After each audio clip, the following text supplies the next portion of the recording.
Buenas chicos y chicas, bienvenidos a un nuevo podcast. Hoy os hablaré de la conquista de América, la expansión oceánica, justificación legal y resistencia indígena. La conquista de América constituye uno de los procesos históricos más decisivos y complejos de la Edad Moderna. No fue un acontecimiento puntual ni una empresa exclusivamente militar, sino un fenómeno de larga duración en el que confluyeron intereses económicos, aspiraciones políticas, debates jurídicos y profundas transformaciones culturales. Para Europa supuso la apertura definitiva del mundo, pero para los pueblos indígenas supuso el colapso de su estructura milenaria y el inicio de una experiencia histórica marcada por la violencia, la resistencia y la adaptación. La expansión ultramarina europea de finales del siglo XV fue posible gracias a una acumulación previa de conocimientos náuticos y comerciales.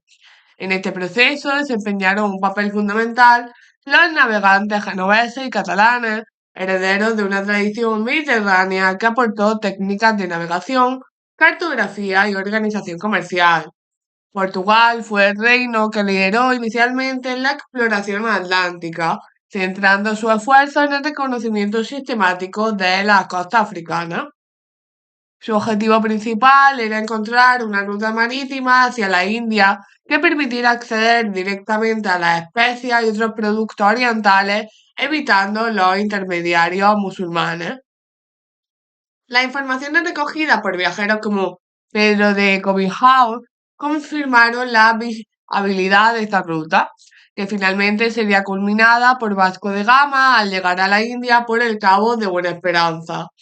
Este éxito consolidó la hegemonía portuguesa en el Índico, pero también dejó fuera de juego a Castilla, que se vio obligada a buscar una alternativa. En este contexto, donde se sitúa el proyecto de Cristóbal Colón, su propuesta se basaba en un error de cálculo sobre la circunferencia terrestre que le llevaba a pensar que Asia se encontraba mucho más cerca navegando hacia Occidente. El proyecto fue rechazado por el rey Juan II de Portugal, pero aceptado por los reyes católicos, más por oportunidad política que por convicción científica. El resultado fue el encuentro con un continente desconocido para los europeos, el llamado Nuevo Mundo, cuya existencia alteró de manera irreversible la visión del planeta. Las motivaciones que impulsaron la expansión y la conquista fueron ante todo económicas. La búsqueda de metales preciosos, tierras fértiles y nuevas rutas comerciales estuvieron en el centro de la empresa descubridora. Sin embargo, a estas razones materiales se sumaron otras de carácter social e ideológico. Para muchos conquistadores, la empresa americana ofrecía la posibilidad de ascenso social, acceso a honores, cargos y recompensas que eran difíciles de obtener en la península. Además, la expansión se justificó desde una mentalidad provincialista que entendía la conquista como una misión divina destinada a extender la fe cristiana. Las consecuencias de los descubrimientos fueron profundas tanto en Europa como en América. Desde el punto de vista intelectual, se produjo una crisis del saber tradicional heredado de la antigüedad. Los mapas, las teorías geográficas y la concepción del mundo tuvieron que ser revisados. Económicamente, América se integró en un sistema de intercambios globales que aceleró el desarrollo del capitalismo europeo. A las sociedades indígenas, sin embargo, el impacto fue devastador. La llegada de los europeos supuso el final de su mundo milenario, la ruptura de su continuidad histórica y la imposición de estructuras políticas, económicas y culturales ajenas. Desde una perspectiva crítica, se ha señalado el carácter eurocentrista de este proceso, al concebir América como una mera prolongación de Occidente, ignorando la complejidad y diversidad de sus civilizaciones.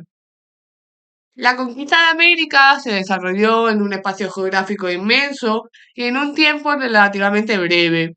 En apenas una década, los europeos pasaron de ocupar pequeñas islas del Caribe a controlar vastos territorios continentales. No obstante, este avance no fue homogéneo ni lineal. Hubo zonas de rápida ocupación y otras donde la resistencia indígena y las dificultades geográficas ralentizaron el proceso. La primera fase, conocida como etapa antillana, se desarrolló entre 1492 y 1519. En la isla del Caribe se ensayaron los primeros modelos de organización colonial. Se crearon instituciones de gobierno, como la primera audiencia en Santo Domingo, y se establecieron las primeras diócesis ultramarinas. Al mismo tiempo se fundaron ciudades, pueblos, iglesias y hospitales, generalmente sin tener en cuenta las formas de organización indígena preexistentes. Durante esta etapa se implantó el sistema de encomiendas que regulaba el acceso a la mano de obra indígena y permitía la explotación sistemática de los recursos agrícolas y mineros. La rápida disminución de la población nativa llevó a la introducción de mano de obra africana. También se iniciaron los primeros intentos de evangelización y se creó la Casa de la Contratación, encargada de controlar el comercio y la administración colonial. La segunda gran fase fue la conquista continental entre 1519 y 1543, considerada la etapa imperial. Es el momento de las grandes gestas militares como la conquista de México y del Imperio Inca. Estas regiones resultaban especialmente atractivas por su riqueza minera, la fertilidad de sus tierras y la abundancia de población indígena que podía ser utilizado como mano de obra. Además, los conquistadores supieron aprovechar las estructuras políticas preexistentes de estos imperios, lo que facilitó el control del territorio. No obstante, la conquista continental fue financiada en su mayoría por particulares y liderada por caudillos que actuaban con relativa autonomía. La corona se limitaba a conceder licencias y recompensas sin asumir directamente los costes de la empresa. Frente al éxito relativo de la conquista de los grandes imperios, otras zonas de América presentaron mayores dificultades. En la región intermedia y marginales entre 1530 y 1543, los procesos fueron más lentos y confusos. Estas sociedades indígenas tenían organizaciones políticas menos complejas, con focos de poder dispersos, lo que dificultaba su sometimiento. Además, la escasa riqueza mineral y el menor potencial demográfico redujeron el interés de los conquistadores, dando lugar a fracasos, mitos y proyectos colonizadores fallidos.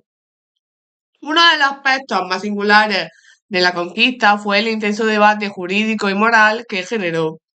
Desde el inicio, la corona española buscó una legitimación legal de su dominio sobre América.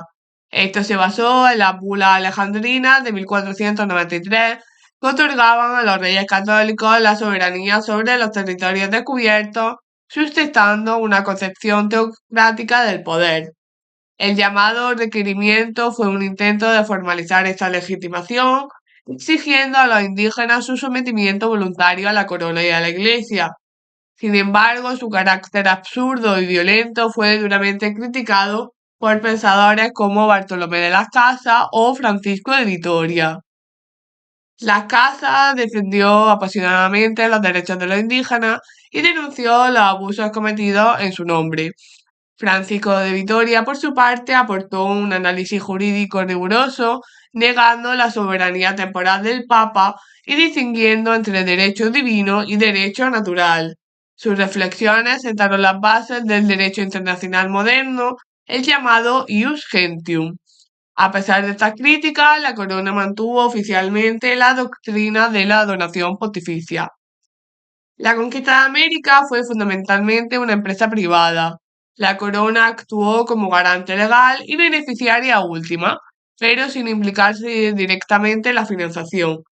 Las capitulaciones eran contratos mediante los cuales se delegaba en un particular la organización, financiación y ejecución de las empresas conquistadoras. A cambio se prometían recompensas en forma de cargos, tierra y botín. Este sistema se apoyaba en la hueste indiana, que era heredera de las prácticas de la Reconquista. Los participantes financiaban la expedición de forma colectiva y esperaban ser recompensados según su mérito y participación. El sistema de encomienda fue el principal instrumento de recompensa de origen medieval, otorgaba al encomendero el derecho a percibir tributos indígenas a cambio de su protección y evangelización. Con el tiempo se intentó limitar y abolir este sistema, especialmente tras la promulgación de las leyes nuevas de 1542, influenciadas por las denuncias de la Casa, de Bartolomé de las Casas. Estas reformas provocaron fuertes resistencias y rebeliones, especialmente en el Perú, donde los encomenderos se enfrentaron abiertamente a la autoridad real. La rapidez y amplitud de la conquista se explican por una combinación de factores externos e internos. Entre los primeros destacan la superioridad tecnológica y militar europea, el impacto psicológico de las armas, los caballos y los perros, así como el factor sorpresa y el provincialismo religioso heredado de la Reconquista. Pero no menos importantes fueron los factores internos de la sociedad indígena. La colaboración de numerosos pueblos sometidos por los grandes imperios fue decisiva. A ellos se sumaron graves conflictos internos como la guerra civil inca tras la muerte de Huayna Capac y elementos de fatalismo religioso como los mitos de Viracocha entre los incas o los Quetzalcóatl entre los aztecas, que paralizaron la resistencia inicial. En conclusión, la conquista de América no puede entenderse únicamente como una sucesión de victorias militares. Fue un proceso complejo, lleno de contradicciones, en el que se entrecruzaron violencia, legalidad, resistencia y adaptación. Supuso el nacimiento del mundo moderno y de una temprana globalización, pero también la destrucción de civilizaciones enteras. Su estudio exige una mirada crítica que reconozca tanto su trascendencia histórica como su profundo coste humano. Y hasta aquí llega el podcast de hoy, espero que os haya gustado y nos vemos en el siguiente. Chao.